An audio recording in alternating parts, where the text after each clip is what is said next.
Assalamualaikum warahmatullahi wabarakatuh. Sahabat beriman yang dirahmati Allah, selamat datang kembali. Di dunia ini ada rahasia, ada misteri, ada sosok-sosok yang namanya tercatat dalam sejarah.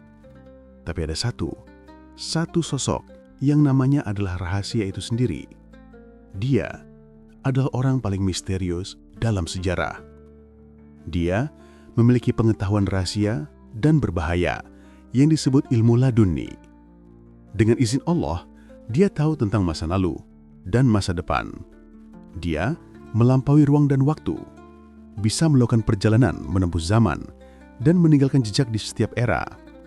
Tapi tugasnya tidak normal.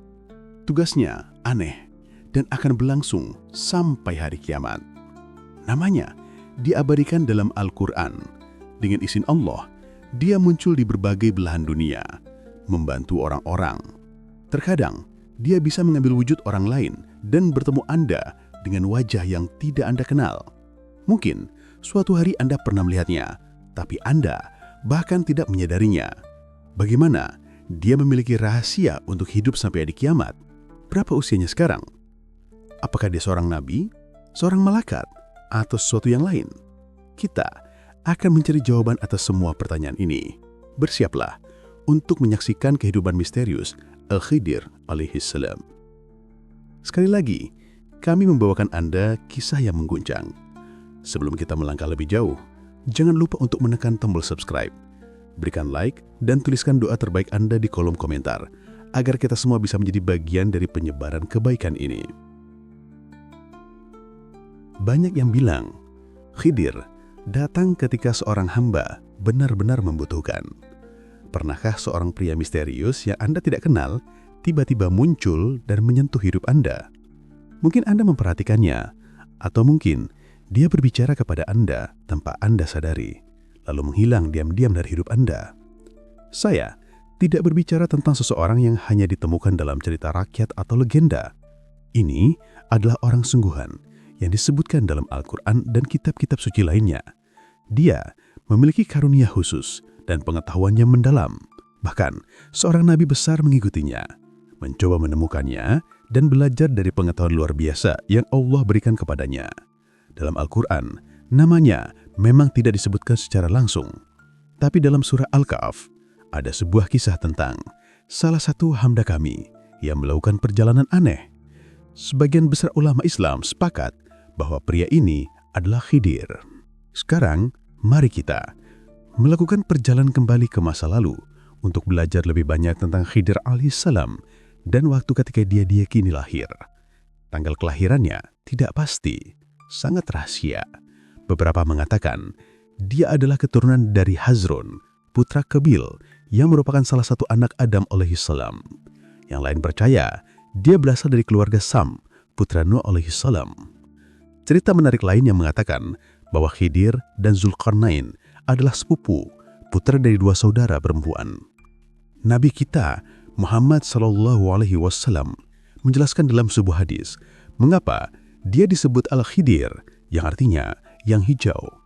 Dia disebut Al-Khidir karena ketika dia duduk di atas rumput kering yang tandus, tempat itu seketika menjadi hijau dan penuh kehidupan. Ini adalah tanda pertamanya. Salah satu kualitas terbesarnya adalah kepercayaan bahwa dengan pengetahuan yang diberikan oleh Allah, dia masih hidup bahkan setelah ribuan tahun, dan dia diam-diam berjalan di antara kita. Banyak orang percaya bahwa Al-Khidir alaihissalam muncul di saat-saat khusus dan mengubah arah peristiwa tertentu. Ya, kebenarannya adalah setiap makhluk hidup akan merasakan kematian. Itu adalah janji Allah. Kullu nafsin dha'iqatul maut. Artinya, setiap yang bernyawa pasti akan merasakan mati. Surah Al-Imran ayat 185. Lalu bagaimana mungkin Khidir hidup sebegitu lama? Banyak ulama Islam telah menjelaskan pertanyaan ini dengan cara yang berbeda. Faktanya, gagasan bahwa Khidir masih hidup telah sampai kepada kita melalui laporan berbeda. Mari kita mulai dengan yang pertama. Menurut Ja'far al-Sadiq yang meriwayatkan dari ayahnya, Zulkarnain mempunyai seorang teman. Teman ini adalah seorang malaikat. Zulkarnain bertanya kepada malaikat ini untuk menunjukkan cara hidup lebih lama. Malaikat itu memberitahunya untuk menemukan mata air kehidupan yang disebut Ain al-Hayat atau Ma'ul Ayat, di mana air kehidupan abadi bisa ditemukan. Tempat itu tersembunyi di dalam kegelapan. Khidir yang pada saat itu adalah salah satu panglima Zulkarnain berjalan di depan, dan dialah yang menemukan air itu. Dia meminumnya. Zulkarnain tidak dapat menemukannya.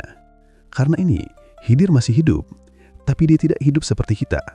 Dia tidak butuh makanan atau minuman seperti orang lain. Hidupnya berbeda. Ini disebut tingkat kehidupan kedua. Khidir dan Ilyas alaihissalam hidup dengan cara yang bebas dan istimewa. Mereka tidak terikat oleh waktu atau tempat. Mereka bisa ada di banyak tempat pada saat yang bersamaan. Terkadang, mereka meminum makanan dan minuman seperti kita, tapi bukan karena mereka harus. Beberapa ulama spiritual mengatakan ada pangkat spiritual khusus yang disebut makam Khidir. Seseorang yang mencapai stasiun ini dapat belajar langsung dari Khidir dan bahkan bertemu dengannya. Khidir membantu orang-orang di masa-masa sulit. Dia menghilangkan masalah mereka dengan izin Allah. Dia bisa muncul di banyak tempat sekaligus dan membantu orang. Dia mendukung mereka yang taat kepada Allah dan berjalan di jalannya. Bantuannya datang di tempat yang tidak diduga orang, dan sebagian besar waktu mereka bahkan tidak menyadarinya. Dia juga bisa mengambil wujud orang lain. Ada riwayat yang tidak kalah kuat tentang bagaimana dia mendapatkan keabadian. Ibnu Ishaq meriwayatkan, pada awal ibun adalah oleh Islam akan meninggal dunia. Dia mengumpulkan anak-anaknya dan berkata, "Wahai anak-anakku, Allah pasti akan mengirim hukuman ke bumi. Jagalah badanku di dalam gua bersamamu. Ketika hukuman itu berakhir, kuburkanlah aku di tanah Syam." Setelah ini, Adam alaihissalam wafat. Jasadnya tetap bersama anak-anaknya untuk beberapa waktu. Ketika Allah mengutus Nuh alaihissalam sebagai nabi, dia membawa jasad itu bersamanya ke dalam bahtera. Ketika banjir besar datang, bumi tertutup air. Nuh memberitahu 3 anaknya untuk membawa jasad itu ke gua dan menguburkannya. Tapi mereka berkata, "Bumi ini penuh ketakutan dan bahaya. Kami tidak tahu jalannya. Tolong, biarkan kami menunggu sampai orang-orang bertambah banyak dan dunia menjadi lebih aman." Nuh menjawab, "Anak alaihissalam telah meminta kepada Allah agar orang yang menguburkannya tetap hidup sampai hari kiamat. Namun jasad itu tetap tidak tersentuh sampai saat Khidir tiba." Khidir alaihissalam lah yang mengubur jasad Adam alaihissalam, dan karena itu Allah membiarkannya hidup selama yang dia kehendaki. Seperti yang kita bilang sebelumnya, Khidir bisa muncul dalam wujud orang lain. Salah satu ulama Islam terbesar, Imam Rahani, menyebutkan ini dalam bukunya. Dia menulis, "Suatu pagi, saya melihat Khidir dan Ilyas dalam bentuk spiritual. Khidir berbicara dengan cara spiritual dan mengatakan, 'Kami berada di alam ruh. Allah telah memberikan jiwa kami kekuatan sedemikian rupa, sehingga kami dapat mengambil bentuk tubuh manusia dan muncul seperti mereka.' Khidir memiliki pengetahuan khusus yang diberikan oleh Allah. Pengetahuan ini dikenal sebagai ilmu ghaib atau ilmu laduni. Ini mencakup masa lalu dan masa depan. Pengetahuan ini tidak bisa dipelajari melalui studi. Ini adalah karunia dan rahmat dari Allah, dan Khidir telah diberkati dengannya. Menurut laporan Al-Bukhari, ada 4 nabi di antara manusia yang masih hidup, dan mereka adalah bentuk pelindungan bagi penduduk bumi. 2 di antaranya, Khidir dan Ilyas alaihissalam ada di bumi, dan 2 yang lainnya ada di langit, Isa alaihissalam dan Idris alaihissalam. Sebagai masa ulama Islam mensyaratkan bahwa Khidir adalah seorang nabi, tapi mereka tidak setuju apakah ada seorang utusan atau rasul bagi manusia. Sekarang, mari kita beralih ke bagian yang paling terkenal dan misterius dari kisahnya. Perjalanan Khidir alaihissalam yang diceritakan dalam Al-Quran dan dalam hadis. Dia mengajarkan pengetahuan tersembunyi kepada Musa alaihissalam. Ini terjadi pada masa di mana Fir'aun tenggelam di Laut Merah. Setelah peristiwa besar itu, Musa alaihissalam memimpin kaumnya ke tempat yang aman. Kaumnya kagum dan pengetahuan yang dimilikinya. Salah satu di antara mereka tidak lagi bisa menahan rasa ingin tahunya dan bertanya, "Wahai Musa, adakah orang di bumi yang lebih berpengetahuan darimu?" Musa menjawab dengan jujur dan pengetahuan yang dia tahu, "Saya tidak tahu ada orang lain." Tepat pada saat itu, wahyu datang kepadanya dari Allah. Allah memberitahunya bahwa ada seorang hamba di bumi yang memiliki pengetahuan yang lebih banyak, pengetahuan dari Allah sendiri. Allah mengungkapkan, "Fawajada abda min badina atainahu rahmatan min andina wa alamnahu linduna linna." Artinya, lalu mereka bertemu dengan seorang hamba dan terham hamba kami yang kami berikan kepadanya rahmat dari sisi kami, dan yang telah kami ajarkan kepadanya ilmu dari sisi kami. Surat Al-Kahf ayat 65. Musa alaihissalam bertanya, "Wahai Tuhanku, bagaimana saya bisa menemukannya?" Allah berkata, "Bawalah seekor ikan bersamamu dan letakkannya dalam keranjang. Dimanapun kamu kehilangan ikan itu, disitulah hambaku berada." Sebagian ulama Islam sepakat bahwa hamba yang berpengetahuan yang ada dimasukkan dalam Quran ini adalah Khidir.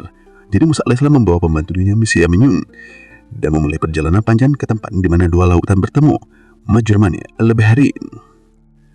Setelah berjalan untuk lama-lama, mereka duduk di bersati dekat suatu batu besar. Di sana mereka tertidur. Saat mereka tidur, ikan di dalam keranjang mereka hidup kembali dan berlompat ke laut.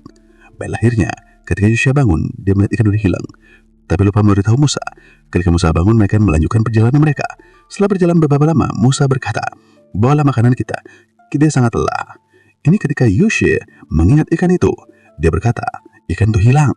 Saya melihat dia menghilang, tapi saya lupa memberitahu Anda." Musa segera menjadi telah menggila dan berkata, "Itulah tempat yang kami cari." Mereka kembali ke tempat mereka tidur, tidak jauh dari batu itu. Mereka melihat seorang pria meninggalkan jubah, mengamati sekelilingnya. Pria itu adalah Khidir.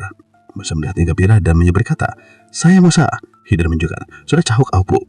Musa dari Bani Israel, seolah dia sudah tahu bersama mencarinya. Khidir mengingatkannya lagi, "Bukankah aku sudah memberitahumu untuk tidak bertanya tentang apa yang aku lakukan sebelum aku menjelaskannya kepadamu?" Kemudian dia menambahkan, "Ini adalah peringatan terakhirmu. Jika kamu menanyaiku lagi, perjalanan kita akan berakhir di sini." Musa alaihissalam merasa sangat menyesal. Dia meminta maaf dan berjanji sekali lagi, "Kali ini saya tidak akan bertanya apa-apa. Saya akan sabar dan mengikuti kata-kata Anda." Mereka melanjutkan perjalanan mereka. Kemudian, mereka menemukan sebuah dinding yang hampir roboh. Tanpa diminta, Khidir alaihissalam memperbaiki dan memperkuat dinding itu. Musa terkejut lagi dan berkata, "Kamu bekerja sangat keras. Setidaknya, kamu bisa meminta bayaran." Pada saat itu, Khidir berhenti. Dia memandang Musa dan berkata, Disinilah kita berpisah, wahai Musa. Aku sudah bilang padamu bahwa kamu tidak akan bisa tetap sabar bersamaku." Kemudian, seperti yang telah dia janjikan, dia mulai menjelaskan makna sebenarnya di balik hal-hal yang kamu tidak bisa sabar dengannya. Khidir alaihissalam berbalik ke Musa dan berkata, "Sekarang aku akan menjelaskan kepadamu makna di balik 3 peristiwa yang kamu tidak bisa sabar dengannya. Pertama, perahu itu, aku merusaknya. Perahu itu milik orang-orang miskin. Mereka mencari nafkah dengan berlayar di laut. Tapi di depan mereka ada seorang raja tiran yang mengambil setiap perahu yang bagus dengan paksa. Jika perahu itu terlihat sempurna, raja akan mengambilnya. Jadi, aku menyebabkan kerusakan kecil untuk menyelamatkannya dari dia. Sekarang, anak itu suatu hari nanti akan membawa kesakitan besar bagi orang tuanya yang beriman. Dia akan membawa mereka ke pemberontakan dan kekafiran. Allah ingin menggantikannya dengan anak yang lebih baik, anak yang akan membawa mereka kedamaian. Aku hanya melakukan ini atas perintah Allah." Akhirnya, dinding itu milik 2 anak yatim piatu di desa. Di bawahnya ada harta karun disimpan untuk mereka. Harta itu peninggalan ayah mereka yang soleh. Jika dinding itu roboh, orang lain akan mengambilnya. Tapi Tuhanmu ingin agar mereka menemukan harta itu ketika mereka tumbuh dewasa. Jadi, aku memperbaiki dinding itu sekali lagi atas perintah Allah. Kemudian, Khidir menambahkan, dia berkata, "Itu adalah rahmat dari Tuhanku, dan bukanlah aku melakukannya itu menurut kemauanku sendiri." Surah Al-Kahfi, ayat 82 dan ayat 82. Inilah makna sebenarnya di balik hal-hal yang kamu tidak bisa sabar dengannya, wahai Musa. Meskipun mengambil nyawa seorang anak mungkin tampak mengejutkan atau sulit dimengerti pada awalnya, peristiwa ini menunjukkan kepada kita bahwa pengetahuan Allah jauh melampaui apa yang bisa kita bayangkan. Bahkan seorang nabi besar seperti Musa alaihissalam tidak bisa memahaminya dengan segera. Jadi, wajar saja jika kita juga mungkin kesulitan memahaminya. Khidir adalah hamba khusus Allah yang diberi pengetahuan rahasia dari Allah. Melalui pengetahuan ilahi ini, Khidir alaihissalam dapat melihat kebenaran yang tidak bisa kita lihat, dan melakukan tindakan di luar kemampuan manusia. Ada juga momen simbolis selama perjalanannya dengan Musa. Di tempat di mana dua lautan bertemu, seekor burung kecil datang ke tepi laut dan mengambil satu tetes air dengan paruhnya. Khidir menunjukkan ini kepada Musa dan berkata, "Wahai Musa, tetesan air di paruh burung itu adalah seperti pengetahuan kita. Sisa lautan adalah seperti pengetahuan Allah." Momen ini adalah salah satu contoh paling kuat untuk menunjukkan betapa terbatasnya pengetahuan kita dan betapa hebatnya pengetahuan Allah. Rasulullah Shallallahu Alaihi Wasallam bersabda dalam sebuah hadis, "Semoga Allah merahmati Musa. Aku berharap dia tetap sabar bersama Khidir dan memberitahu kami lebih banyak tentang perjalanan mereka. Betapa aku menyukainya." Dipercaya bahwa Khidir alaihissalam akan tetap hidup sampai waktu di mana semua muslim akan meninggal dunia, tepat sebelum hari kiamat dimulai atas orang-orang kafir. Kebijaksanaan ilahi yang menempatkan Khidir alaihissalam dalam posisi yang luar biasa juga telah mengizinkan bentuk kekekalan sementara ini, bukan untuk selamanya, tapi cukup lama untuk terus membantu orang-orang beriman sampai akhir dunia. Allah Maha Mengetahui. Dan ingat ini, jika Anda melihat setiap malam sebagai Lailatul Qadar dan memperlakukan setiap orang asing sebagai Khidir alaihissalam, Anda mungkin benar-benar menyaksikan keduanya. Di alam semesta ini, setiap makhluk hidup atau tidak hidup telah diberi tugas. Bahkan sel terkecil tahu tempatnya dalam sistem yang sempurna ini. Malaikat maut ditugaskan untuk mengambil jiwa. Bahkan batu, hujan, tuhub atau serangga kecil masing-masing memiliki peran khusus. Segala sesuatu dalam ciptaan bekerja dalam tatanan yang sempurna melalui mereka yang telah ditugaskan Allah. Dan bahkan peristiwa yang kita lihat sebagai buruk sebenarnya adalah bagian dari sistem ilahi ini. Terkadang kita berpikir sebuah virus telah menyebar ke seluruh dunia dan kita mati. Atau kita melihat perang di mana-mana. Kita melihat anak-anak kehilangan nyawa mereka. Dengan pikiran kita yang terbatas, segala sesuatu mungkin tampak gelap dan tanpa harapan. Tapi pepatah, ada kebaikan dalam segala sesuatu tidak tanpa alasan. Karena kebaikan tidak hanya berarti peristiwa bahagia. Terkadang kita menghadapi situasi yang terlihat mengerikan. Tapi juga kita berkata, Allah punya alasan di balik ini. Bahkan jika saya tidak memahaminya sekarang, maka Allah mungkin mulai menunjukkan kepada kita hikmah yang tersembunyi. Tapi jika kita menghadapi peristiwa seperti itu dengan pikiran negatif, akan semakin sulit untuk melihat hikmah di baliknya. Sekarang Anda tahu, seseorang yang terlihat seperti orang yang membutuhkan, mungkin jauh dari segalanya. Satu hari di base, di yang lain, di pasar, mungkin bahkan saat ini, dia ada di antara kita. Kami telah menyiapkan banyak video lain yang tidak kalah menarik, yang mengungkap rahasia-rahasia lain dari sejarah Islam dan kisah-kisah penuh hikmah dari Al-Quran. Silakan sahabat beriman untuk melanjutkan penjelajahan Anda di koleksi video kami. Nonton dan bagikan bersama keluarga. Sampai jumpa di video berikutnya insya Allah. Semoga Allah mengampuni kita semua, memaafkan dosa-dosa kita, dan melindungi kita dari siksa jahanam, siksa kubur, rasa sakit di dunia ini, kematian dan hari penghakiman. Silakan, bergabunglah dengan doa ini di kolom komentar, dengan doa pribadi favorit Anda. Dan jika Anda pernah mengalami momen dengan seseorang yang Anda pikir adalah Khidir alaihissalam, silakan bagikan kepada kami. Wassalamualaikum warahmatullahi wabarakatuh.